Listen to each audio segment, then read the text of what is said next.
Bom dia, pessoal que está chegando. É uma alegria estar aqui com vocês de novo.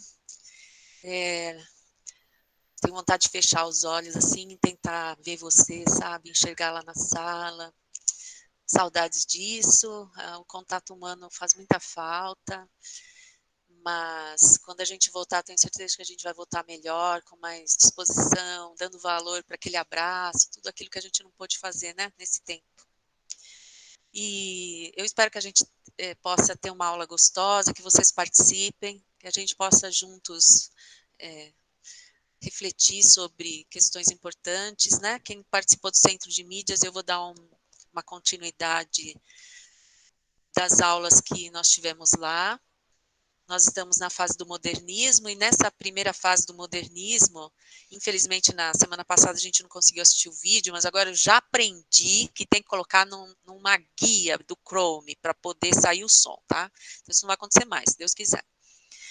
E nós estamos aqui vendo essa primeira fase. Claro que não dá para deixar de falar de Mário de Andrade, o grande escritor que foi o desbravador aí dessa forma de expressão que a gente chama por modernismo, e a obra que nós vimos semana passada, a gente viu um poema do Mário de Andrade, hoje a gente vai ver um romance, que ele mesmo não chamou de romance, né?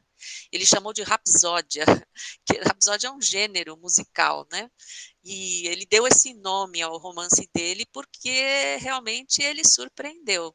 E a gente vai conversar um pouquinho sobre esse texto, Macunaíma, tá? E por que ele é um clássico, gente? Olha, Nicolas, Letícia, Beatriz, realmente eu quero um bom dia para mim e para todos nós, viu? Para a Ingrid que está chegando, um super bom dia para todos nós. Um clássico, segundo Ítalo Calvino, que é um escritor, é um livro que nunca terminou de dizer aquilo que tinha para dizer. Eu achei essa frase fantástica.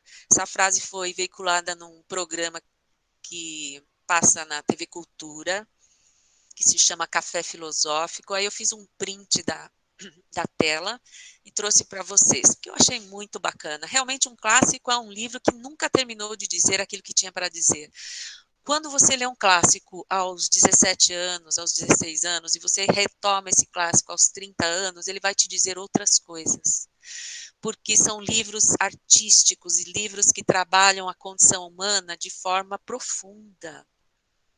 E a gente sempre consegue ressignificar aquele texto mediante o nosso olhar no momento em que estamos, né?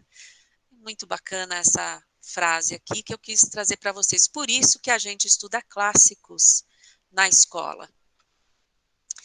Olha aqui uma tela do Centro de Mídias, vocês que já assistiram essa aula.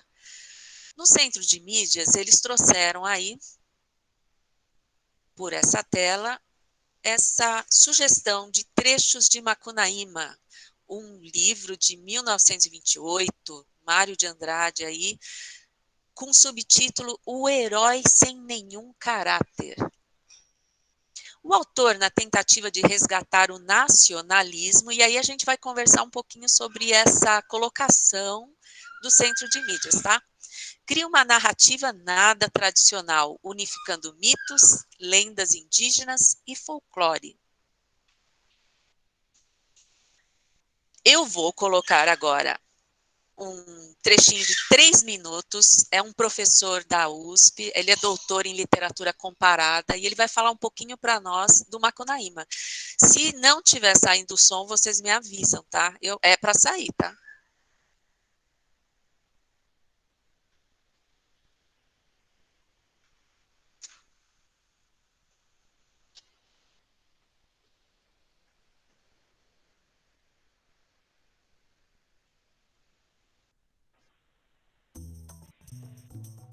No fundo do Mato Virgem nasceu Macunaíma, herói da nossa gente. Era preto, retinto e filho do medo da noite. Houve um momento em que o silêncio foi tão grande, escutando o murmurejo do Urariquera, que a Índia Tapanhumas pariu uma criança feia. Essa criança é que chamaram Macunaíma. É interessante a gente saber que Mário de Andrade escreveu Macunaíma no ano de 1926, em 6 dias, ou mais exatamente em 6 noites. O livro, portanto, foi feito numa espécie de jorro. Ele aconteceu assim como, vamos dizer, uma explosão criativa, mas não por acaso. O Mário vinha pesquisando cultura popular, música popular, narrativas populares, e a certa altura encontrou num livro de um etnógrafo alemão os mitos e lendas dos índios Arecuná e Taulipang, onde aparecia a figura de um personagem mítico chamado Macunaíma. Na língua indígena isso significa o grande mal e que, ao mesmo tempo, faz grandes coisas que se apequenam. O Mário sentiu, quando leu essas histórias, e neste Macunaíma ele sentiu como se fosse assim o raio de uma intuição de que nesse personagem estava de algum modo o Brasil. Ele se aproveitou de várias dessas narrativas para compor isso que ele chamou de rapisódia. Ele não diz que o livro é um romance, é uma obra sobre um herói brasileiro. Esse herói aparece com traços positivos e, ao mesmo tempo, com traços marcadamente negativos. O herói da nossa gente é um herói sem nenhum caráter. Ao mesmo tempo, não ter caráter tem, na visão do Mário de Andrade, um sentido maior ligado à natureza, vamos dizer, ou características da cultura brasileira, na qual faltaria uma identidade, ou seja, não tem caráter porque não tem características sólidas, não tem uma identidade consolidada. Então, o Brasil não tem identidade porque ele é feito dessas misturas, dessas combinações, dessas diferenças. Mas é uma entidade, e a entidade é justamente a divindade que baixa. Então eu diria a vocês o seguinte: Macunaíma é uma entidade que baixou em Mário de Andrade.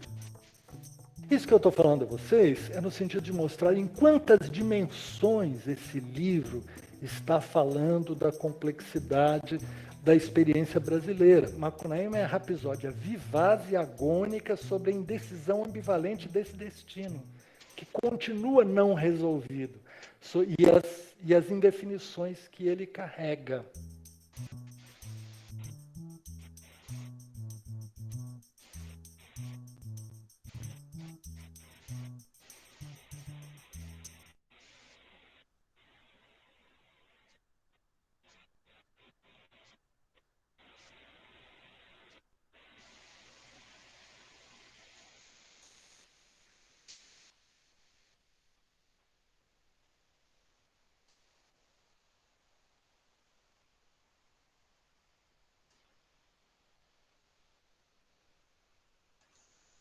Pessoal, bacana, né?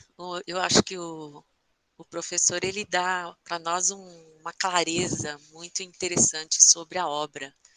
E ele leu no início esse trechinho aqui que no Centro de Mídias colocou. Alguém gostaria de ler para nós?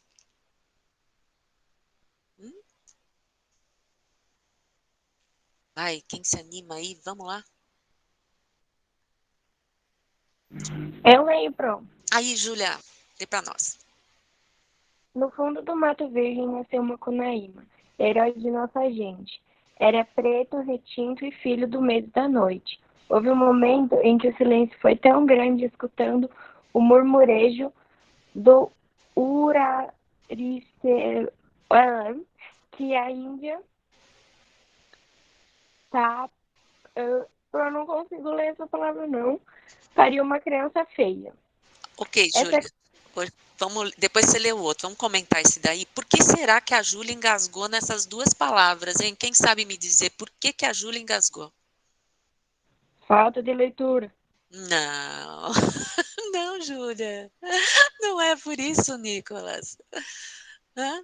Por que será que ela engasgou? São palavras indígenas, isso mesmo, Aline. Palavras indígenas a gente nunca ouviu falar, né? A não ser que tenha lido já Mário de Andrade lá. Ou uma outra situação, né? Pitoresca, porque é difícil. Uraricoera, Tapanhumas. Então, as palavras não são da língua portuguesa. E o Mário de Andrade, ele recheou Macunaíma com palavras indígenas. Mas vamos entender o que esse trechinho quer dizer aqui, ó. No fundo do mato virgem. Ou seja, uma região, imagine uma região em que o homem branco não vai, um mato virgem, aquele que não tem presença de ninguém. Nasceu Macunaíma. Nossa, mas ele nasceu num lugar tão sem ninguém como nasce ele. Interessante isso, né? Herói, e já é descrito aqui como herói. Era preto retinto, ou seja, bem, bem preto mesmo. E era filho de quem, gente? Do medo da noite. Quando Mário de Andrade descreve dessa forma o nascimento do Macunaíma, a gente já imagina ele como essa entidade que o professor citou, porque veja bem, filho do medo da noite, não tem momento nenhum do romance, nem nesse trecho, o nome do pai, não aparece o pai. Então ele é filho desse medo da noite, filho da escuridão, filho do desconhecido, filho do que será que tem aí. Esse é o herói brasileiro, esse é essa entidade Macunaíma que, ao olhar de Mário de Andrade, encarna o ser Brasil, né? Houve um momento em que o silêncio foi tão grande, escutando o murmurejo do Uraricoera, que é um rio, que a Índia, e aí aparece a figura da mãe, pariu uma criança. Mas como que era a criança? Feia. Olha só, descrita como uma criança sem qualidades estéticas, feia. Essa criança, vai, Júlia, agora é contigo, de novo. Essa criança é que chamaram de Macunaíma. Já na meninice, fez coisa de sarapantar de primeiro. Passou mais de 6 anos não falando. Se o incitavam a falar, exclamava: ai, que preguiça! E não dizia mais nada. Então, olha só, ele é descrito de que maneira aqui, né? Na meninice fez coisas de sarapantar. A gente pode imaginar que são coisas espantosas, né? A gente nem precisa procurar no dicionário para imaginar o que essa palavra quer dizer. Passou 6 anos sem falar, gente. Por que o Mário de Andrade põe, então, essa personagem desta forma preguiçosa? Ela nem para falar.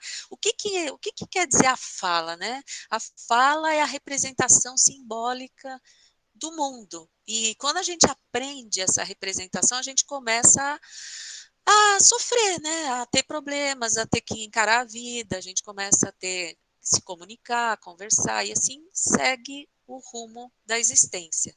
Mas o Macunaíma, ele insistia em se manter sem falar, sem entrar nesse mundo da comunicação. Então, aqui vocês veem, essa cena é do filme Macunaíma, de 1969.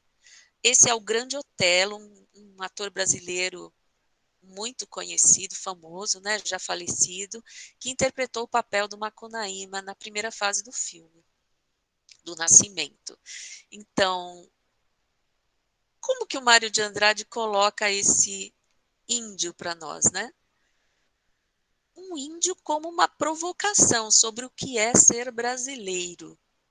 Então, o Mário de Andrade, ele produz o Macunaíma como uma forma de reflexão sobre o nosso povo. O que é o Brasil? Pensem o contexto do Mário de Andrade, né? Começo do século XX. Então, a academia literária da época, a gente vem de um romantismo, a gente vem de textos de José de Alencar que tratam do índio de que maneira? Como que é o índio retratado por José de Alencar? Se você pegar o Guarani, o índio Peri, que está retratado lá, ele é um índio com todos os atributos físicos de um herói, de uma pessoa memorável, valente, bonito, né? Então, todo o índio, na descrição do romantismo, era o verdadeiro herói brasileiro. Então, Os românticos, eles tentaram também um resgate da identidade nacional, mas tratando de fazer uma analogia com cavaleiros medievais até, né, da nossa população indígena. Quando vem Mário de Andrade trazer esse tipo de índio, imagine o choque provocado. Né? Não mais é aquele índio do José de Alencar, a Iracema, a Virgem dos Lábios de Mel, aquela mulher idealizada, aquele índio lindo, valente, mas é um herói sem nenhum caráter. E preguiçoso, olha lá, falar dá trabalho. Quando o Mário de Andrade propõe isso para nós, olha só, ele está colocando para nós uma condição humana que nós sentimos na pele, né? O Macunaíma, ele insiste até onde pode em ter uma relação com o mundo pautada inteiramente pelo princípio do prazer. Quantas vezes a gente também não faz isso, né? Ou seja, a satisfação imediata eu tenho com o prazer. Então, você pega uma caixa de chocolate e come, te dá um prazer absurdo, imediatamente. E você posterga aquilo que vai trazer depois, né? Você nem pensa naquilo. O que pode acontecer se eu comer uma caixa de chocolate? Posso passar mal, vou engordar no mínimo, vou ficar doente, possivelmente. Mas eu não quero pensar nisso, porque eu quero minha satisfação imediata. Assim é o prazer, e o Macunaíma ele traz essa ideia para nós, de postergar tudo que disser respeito ao princípio de realidade, né? Que exige o esforço concentrado de dizer eu não vou comer mais do que um quadradinho de chocolate por enquanto. Então, esse esforço concentrado é necessário para que a gente obtenha resultados, né, na vida. O Macunaíma, ele vem negando isso daí e mostrando essa entrega ao princípio do prazer. Por isso que é caracterizado dessa maneira, né? Também como herói sem caráter, mas também por outros motivos. Olha a capa do livro de 1928, vocês viram que ele escreveu em 26, em 6 dias, ou em 6 noites, né, como o professor falou. Foi publicado em 28, e tem uma reflexão de fundo, o destino brasileiro. Se a gente observar, os modernistas, no início, eles tiveram o patrocínio de um mecenas. Mecenas é uma pessoa com muito dinheiro e que patrocina artistas, lançamentos de livros, peças de teatro, quadros, produções artísticas em geral. E nessa época, o Paulo Prado, que era também escritor, também advogado, também administrador de empresas, ligado à questão da cafeicultura, uma pessoa extremamente importante na história da cidade de São Paulo, e um homem muito estudado e que trouxe para o Brasil, da Europa, essa ideia de uma visão de mundo para o Brasil. O que é o Brasil? Que tipo de nação é o Brasil? Ele próprio escreveu um livro acerca do o destino do Brasil, o que é o Brasil, e patrocinou essa turma, entre eles Mário de Andrade. E Mário de Andrade, então, bebeu nessa fonte aí, né, nessas conversas com o Paulo Prado sobre o que é o homem brasileiro, afinal. E pensando assim, quando ele escreve Macunaíma, né, bebendo nessa fonte de reflexão sobre o povo brasileiro, por que será que ele colocou esse subtítulo, o herói sem nenhum caráter? O que quer dizer uma pessoa que não tem caráter, gente? Chat aí, hein? Ou então falem, pode falar. O que é uma pessoa sem caráter? Isso é fácil, hein? Uma pessoa que não tem educação e não tem respeito por si mesmo? Sim, Lucas. Que mais? Vamos ampliando. Desonesta. Muito bem, Júlia. Uma pessoa desonesta. É sem caráter. Mais alguma contribuição? Sem ética e sem moral. Sim, muito bem. Sem características positivas. Aí, Aline. É uma pessoa sem caráter. A gente usa essa expressão, ela é uma expressão dura, né? Quando a gente usa essa expressão, é quando alguém faz coisas difíceis, né? Coisas terríveis, negativas mesmo. Por que será que o Mário de Andrade utilizou? Ele pensou nisso aí que vocês falaram, então. A gente pode entender nesse sentido moral, uma pessoa irresponsável, uma pessoa inconsequente, não pensa nas consequências, não assume a responsabilidade dos atos dela, se vitimiza, isso daí aconteceu porque tinha que acontecer, aconteceu simplesmente. Não, as pessoas são responsáveis, né? Elas fazem escolhas, mas quem não tem caráter, ela geralmente se vitimiza, é uma pessoa desregrada, não segue regras. E, num sentido maior, o Mário de Andrade, ele traz para nós a ideia de alguém que não tem identidade consolidada, ou seja, características culturais. Então, caráter no sentido... Olá, ela colocou a palavra características aqui, né? A Aline já tinha falado em características. A gente pode pensar em características culturais também. O Macunaíma, ele traz esse subtítulo com essas duas vertentes, tá bom? A vertente do sentido moral e também do sentido ligado à cultura, esse sentido, vamos dizer, maior, um olhar mais abrangente sobre as características culturais do Brasil. E por que isso? Será que Macunaíma a gente pode chamar de um livro nacionalista? Lembra que naquele slide do Centro de Mídias, essa palavra foi usada, e eu falei que a gente ia discutir um pouquinho isso. Se a gente pensar no José de Alencar trazendo a ideia do nacionalismo, sim, vamos fazer um romance nacionalista, que tenha a força desse índio do Brasil, a natureza exuberante, exagerando até para que seja assumida por toda a nossa nação, essa ideia de grandiosidade, nós somos grandes. Hoje em dia a gente tem bastante gente também pensando desta maneira, né, de forma nacionalista, olhando para o Brasil como um grande país e tal. E o Mário de Andrade, será que ele está pensando assim, não, o Brasil é muito grande, dessa maneira, como José de Alencar, ou um pouquinho diferente? Como será que o Mário de Andrade aborda essa questão do nacionalismo?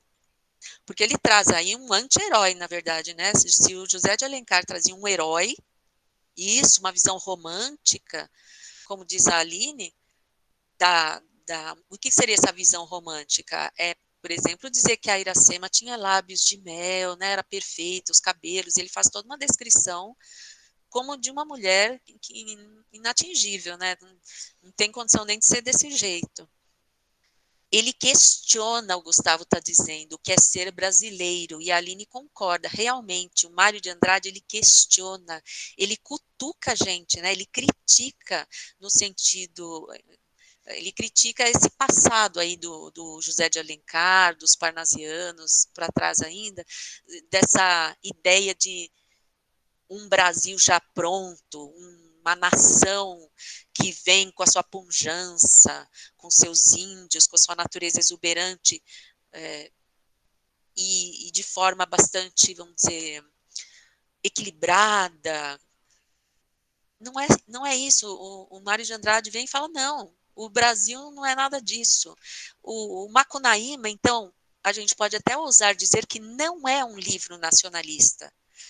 É uma crítica acerca exatamente da falta de identidade nacional. O Mário de Andrade, ele critica o país por nós sermos um povo que ainda não nos encontramos. Então, na época dele, por exemplo, o idioma francês era bastante absorvido, a moda da França, a cultura, sabe que na época a França era o centro do mundo, como a gente falou na outra aula.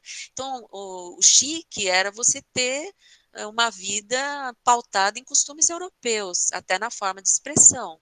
As palavras usadas, né? Lembra que eu falei sobre abajur, sutiã e outras palavras que no português a gente incorporou por conta dessa começo do século XX aí que era muito chique falar francês.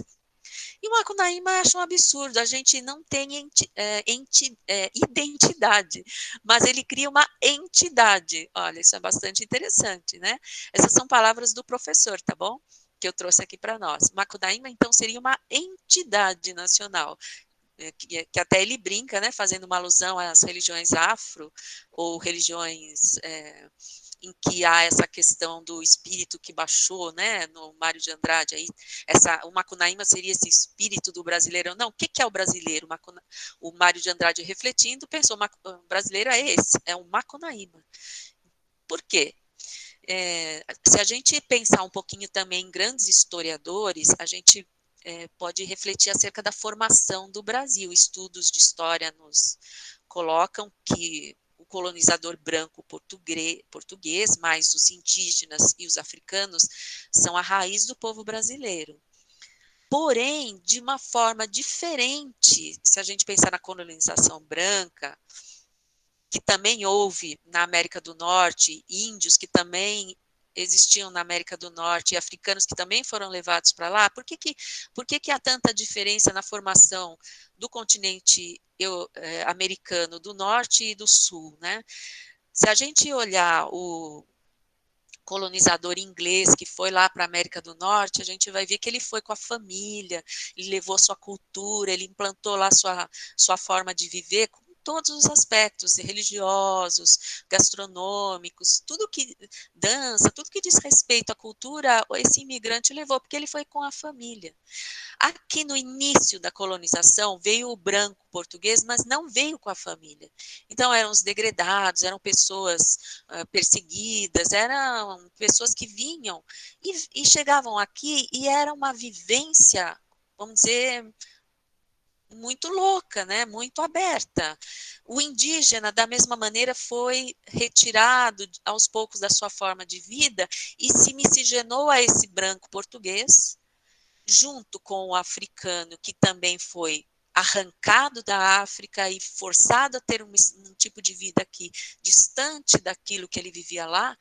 Então, imagine essa mistura de povos que se unem de tal forma sincrética, né, se mesclando, se misturando e perdendo a sua forma original de ser. Isso deu o Brasil, na visão também do Mário de Andrade. O Brasil, então, a mistura de pessoas que perderam a própria identidade cultural. Diferente, então, dos povos da América do Norte. O Macunaíma tem um aspecto bastante importante. Ele traz pela primeira vez na literatura brasileira a cultura popular e oral. Então, a gente vai ver erros de português, salvo num capítulo em que o Mário de Andrade traz cartas.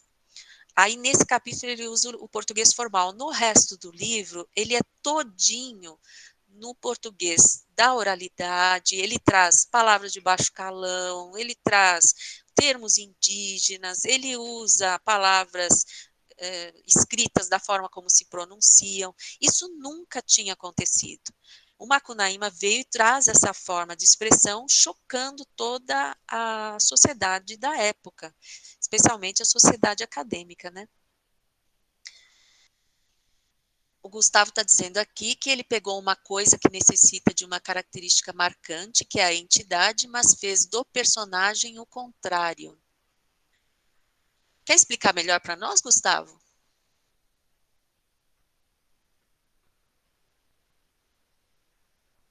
Acho que o Gustavo está querendo dizer que o Macunaíma, ele não tem algo assim marcante próprio, mas ele é uma mistura. Realmente, Gustavo, se você, quando ler o livro, se você for ler, e é importante que faça isso, você vai observar isso mesmo, que ora ele professa uma religião, ora outra, porque para mostrar esse sincretismo, essa mistura que é o brasileiro, né? Aqui a gente tem mais um trechinho do Centro de Mídias, é um capítulo ó, com o nome de um nome indígena, Piaimã, que diz respeito à chegada de Macunaíma à selva de pedra, que é a expressão usada por Mário de Andrade sobre a cidade de São Paulo. Quem gostaria de ler esse nosso trechinho?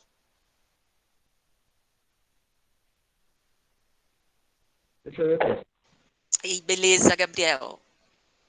A chegada de Macunaíma à selva da pedra de São Paulo. As cunhas tinham ouvido sendo ensinado para ele, Macunaíma. E Saguaçu não era saguinho, não. Chamava elevador e era na máquina. De manhãzinha ensinaram que todos aqui, aquelas piadas para você poder.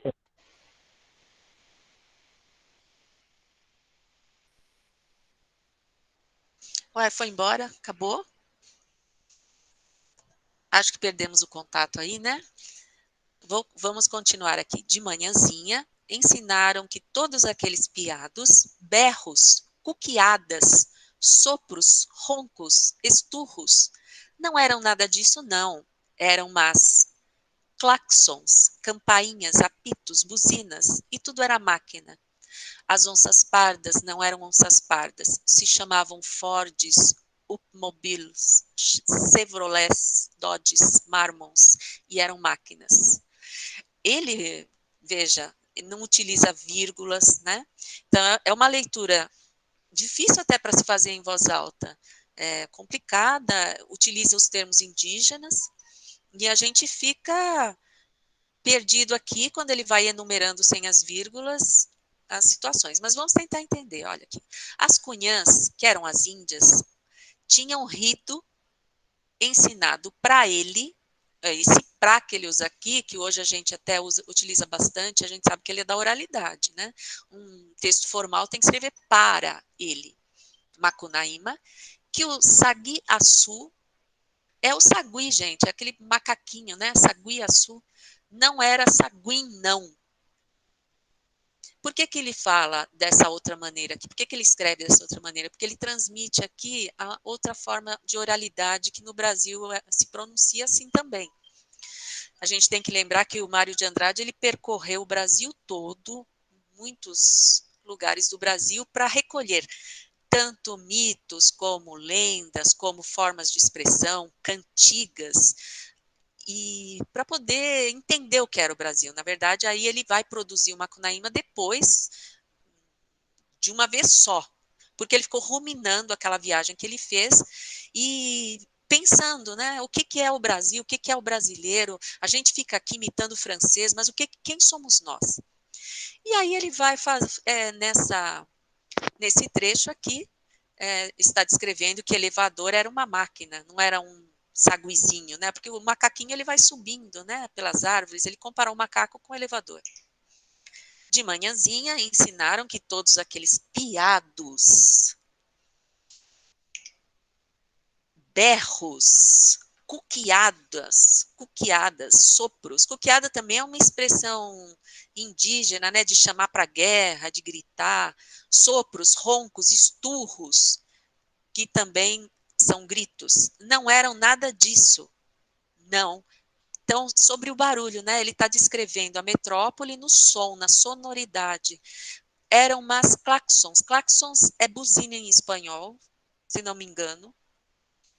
Campainhas, apitos, buzinas, e tudo era máquina. Então, ele está descrevendo essa sonoridade, esse barulho da cidade grande, e dizendo as onças pardas não eram onças pardas. Então, ele faz uma comparação entre os animais e os automóveis, tá? Os Fords, os Chevrolets, os Dodges, eram máquinas. E aí, nesse fragmento, tem uma crítica, e a gente vai encerrando a nossa aula, quase aí para a discussão final, né? O que era a máquina? Alguém quer ler esse trechinho para nós? Eu leio, pode ser? Pode, Lucas? A máquina era a que matava os homens, porém os homens mandava na máquina. Constatou pasmo que os filhos da mandioca eram donos sem mistério e sem força da máquina, sem mistério, sem querer, sem fastilo, incapaz de explicar as infelicidades por si. Quando a gente lê isso, parece meio difícil de entender, né? Ele fala mesmo dessa forma, como parece que as palavras elas vão sendo colocadas para fora num sentido assim, um jorro mesmo, que foi o verbo usado pelo professor. Um jorro, como parece quase que um poema isso, uma coisa justaposta, né? Você veja aí que o Centro de Mídias grifou o 100, mas até parecem outros 100, né? Tem mais um aqui, Sem Mistério também. Ele está... O que a gente pode entender? Qual o significado desse trecho, né? A máquina era que matava os homens. Essa frase é bastante forte. Vocês concordam com essa desumanização social que nós lemos aqui? Olha, os homens sendo mortos por máquinas. Será que isso acontece? De uma certa maneira, sim, né, Alan? Gustavo também concorda. Quanto nós, e principalmente no período da quarentena, por exemplo, que a gente fica escravo do celular o tempo todo, né, para poder se comunicar, o quanto muitas vezes isso impacta negativamente dentro de nós, que parece que perdemos a força, perdemos a capacidade de ser dono do nosso tempo, ser dono das nossas atitudes, daquilo que a gente vai fazer. Parece que o celular fica mandando, ó, faz isso, faz aquilo outro. Então, essa situação explícita aqui nesse fragmento, ela ainda fala com o homem do século XXI, né? Não apenas com esse do começo do século XX. Se lá a máquina era que matava os homens, imagine agora, né? Que os filhos da mandioca, que são os brancos, são donos sem mistério, sem força da máquina. Nós estamos, segundo Mário de Andrade, subjugados por essa força da máquina, né? Concluindo esse romance aqui, a gente vê que Macunaíma contém, sim, uma complexidade literária nada simples de ser interpretada. Não é simples, a gente precisa ler com atenção. Segundo seu próprio autor, possui uma narrativa aprofundada e diversificada, com múltiplos padrões culturais, geográficos, linguísticos, históricos, folclóricos. Então, se vocês, ao lerem o livro, vocês vão constatar que é quase uma expressão surrealista, uma arte surrealista, porque ao mesmo tempo que o Macunaíma está em Buenos Aires, ele está no norte do país, ele dá saltos assim no enredo muito fora do que seria plausível pela realidade. Então, ele é surreal nesse sentido. A questão do tempo também não é da forma como a gente pode pensar assim de forma linear, não. Ele dá alguns saltos também. A questão linguística é complexa, porque ele traz para nós vocábulos indígenas e também da oralidade e escreve tal qual se pronunciava no início do século XX, para justamente criticar aquela sociedade que importa palavras da França. Alguém concorda comigo que hoje em dia nós ainda continuamos importando palavras? Mas de que idioma será que a gente importa hoje em dia? É do francês ou de qual? É do inglês, Aline, muito bem. E não sei se vocês conhecem e convivem com pessoas do meio empresarial, mas eu estou aqui em home office com 2 jovens aqui numa sala que falam o tempo todo em português com outros colegas, mas utilizando termos em inglês, porque a empresa, o mundo empresarial já absorveu muitas expressões do inglês. Então, palavras como, olha, você tem que fazer um upgrade dessa planilha. O que é upgrade? É melhorar, né? Subir de nível, em vez de falar melhorar, tá certo? Então, hoje no Brasil ainda o Macunaíma é bastante impactante, porque a problemática parece muito ainda semelhante, né? Essa entidade Brasil ainda está desta forma, procurando se definir como uma entidade nacional, mas que ainda não é, né? Ainda estamos nesse processo, nesse parto, nessa contínua descoberta de quem somos nós, né? Buscando aqui e ali. E essa crítica do Mário de Andrade é extremamente atual. Desta forma, para que ocorra um entendimento mais incrementado e investigativo, é indicada uma leitura completa da obra. E eu posso dizer para vocês que já está disponível no Classroom da sala de leitura, tanto o PDF como o audiobook do Macunaíma. Olha que legal. E aí vocês podem ter contato com esse livro e ver que ele tem partes muito engraçadas, muito interessante. Tem uma hora lá, por exemplo, como que o Mário de Andrade ele fala da questão. Gente, tocou a campainha, impossível, o cachorro não para. Como que o Mário de Andrade ele coloca para nós essa formação da população brasileira? Ele coloca o Macunaíma e seus 2 irmãos, eles estão caminhando e eles veem um regato, uma fonte. E o Macunaíma vai lá e toma banho na fonte. Naquele momento, ele se torna branco. O segundo irmão vai lá e a fonte já ficou suja com a água do Macunaíma. Então, esse irmão, ele fica não mais branco, mas ele fica vermelho, né? Ele fica da cor do índio. E o outro corre para tomar banho na fonte, mas quando ele chega lá, ele só consegue bater os pés e as mãos, e somente as palmas da mão ficam brancas e as palmas dos pés. Ele é o negro. Então, dessa forma, em forma de sátira, de forma irônica, o livro tem muita ironia, bastante, é um livro que você até chega a dar risada, é engraçado. Ele traz essa forma de criticar essa formação do Brasil por meio dessa metáfora. Fala, Amar. Só lembrando você, falta 20 minutos. Obrigada, linda. Então, vocês estão vendo aqui as referências bibliográficas, né? Aqui a gente tem o Café Filosófico na íntegra, com o professor José Miguel Wisnik, que é um professor doutor da USP, de literatura comparada. E a gente tem também o link da aula do Centro de Mídias, que eu printei as telas, tá bom? Mas eu vou colocar lá no Classroom o videozinho editado de 3 minutos do professor, como vocês pediram, tá certo? E aqui está na íntegra. Eu não sei se vocês conhecem o CPFL, agora não mais por causa da pandemia, mas é um espaço de cultura muito bacana em Campinas e vale a pena conhecer. Fazem encontros, né? Tem muitos universitários que frequentam.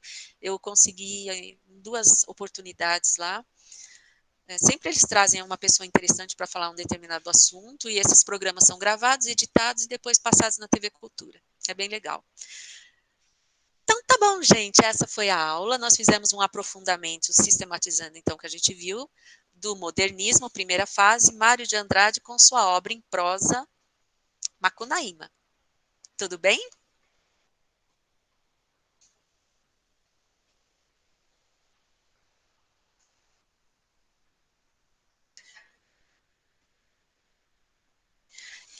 Então, como eu já falei para vocês, não esqueçam de postar o nosso mapa conceitual, tá certo? O mapa mental da primeira fase do modernismo, tá certo? Que eu já estou verificando aqui na planilha, tá certo? Alguém tem alguma dúvida? Certinho, Beatriz? Obrigada, eu que falo, Gustavo. Um bom dia para você também. Obrigada pela aula, Aline. Eu que falo isso, você por ter participado. Foi muito bacana, Beatriz. Obrigada. Espero que vocês tenham gostado. E eu quero ver todo mundo pegando o Macunaíma lá, o PDF, na sala de leitura, o Classroom da professora Gisele, tá bom? Vocês vão lá dar uma olhadinha? Obrigada, Alain. Eu que te agradeço. Muito obrigada pela aula. Muito bacana. Tchau, pessoal. Parar de gravar, né?